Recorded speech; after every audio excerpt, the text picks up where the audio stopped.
Hierdie jaar gaan ons dan nou begin met die gospel konsert wat dan nou die donderdag aand gaan plaasvind. Die vrydagoggend gaan ons dan nou parade het vanaf die Zeeblagte brug.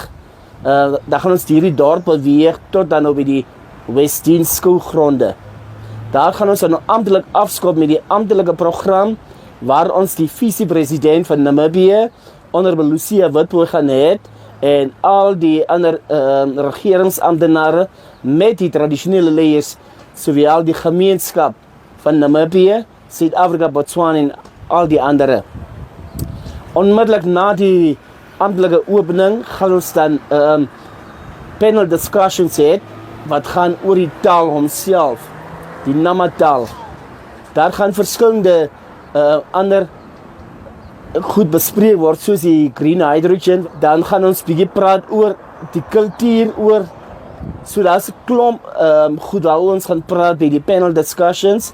Ons het 'n cultural village waar ons die Nama huise het wat met riede gemaak word.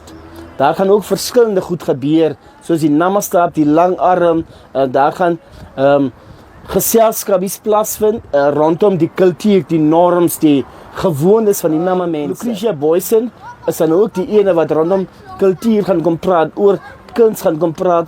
Sy gaan ook uit Suid-Afrika uitkom.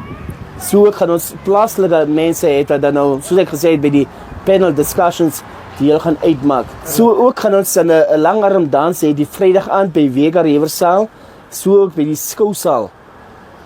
Saterdag sal ons voortgaan dan nou met die panel discussions, as ook met die aktiwiteite by die Cultural Village. Ook wil ek dan bekend maak dat ons vir Jeremy gaan hê wat 'n boek geskryf het met die naam Rooi Sand. Ons gaan hierdie boek launch by die Nama Fees.